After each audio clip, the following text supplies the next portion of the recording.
சொன்னாரு. சோ பெரிய வார்த்தை அப்படிலாம் கிடையாது. இங்க இருக்கிறவங்க வேற லெவல் பிளேயர்ஸ். சோ நான் 12 வருஷத்துக்கு முன்னாடி விளையாண்டது. அப்ப வந்து இந்த கேம்ல எப்படியாவது போய் ஐசிஎஃப் எல்லாம் விளையாடணும் அப்படின்னு நினைச்சிட்டு இருந்தேன். அப்படின்னா திடீர்னு நைட்டு தூங்கும் போதே காலையில போய் நம்ம நெட்டை கட்டி போஸ்டர்ஸ் வருவோம் தான் இருக்கும். அப்ப என்ன கேம் விளையாடுறீங்க அப்படின்னு சொல்லி மேட்சுக்கு போறீங்க கேட்டா பால் பேட்மிண்டன் இருக்கும்.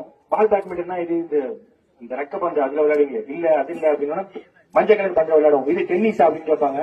இந்த கேம் அப்ப வந்து அவ்வளவா தெரியாதுன்னு நினைச்சோம். ஆனா இன்னைக்கு பாத்தீங்கன்னா தமிழ்நாடு தான் வந்து எல்லா நேஷனல்லையும் ஃபர்ஸ்ட். சோ இந்த கேம் வந்து அந்த அளவுக்கு பயங்கரமா ஃபேமஸ் ஆயிடுச்சு.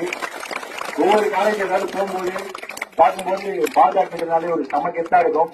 ஏன்னா எப்பவுமே எல்லா கேம்ஸ்லயும் ஒரு பசங்க வந்து கெத்தா இருப்பாங்க. கிரிக்கெட்ல கெத்தா இருப்பாங்க, வாலிபால்ல கெத்தா இருப்பாங்க. ஆனா பால் பேட்மிண்டன்ல டெடிகேஷன் கெத்துனா அது நம்ம தமிழ்நாடு பசங்க தான். சோ அந்த அச்சுக்கு ஆளே கிடையாது. இப்ப அங்க இருக்கிற எல்லாருக்குமே எப்படி இருக்குன்னா அடிவயத்துல அயன் பாக்ஸ் வச்சு கேட்கிற மாதிரி சூடாவே இருக்கும். என்ன ஆக போகுது மேட்ச், எனக்கு வேற பேசி கைத்து இருக்கிறானே மேட்ச் வேற இருக்கு, என்ன ஆக போகுது அப்படி பயத்துல தான் இருக்கும். சோ நான் விளையாடும் போது அப்படிதான் இருக்கும். ஆக்சுவலா அந்த கிரவுண்ட்ல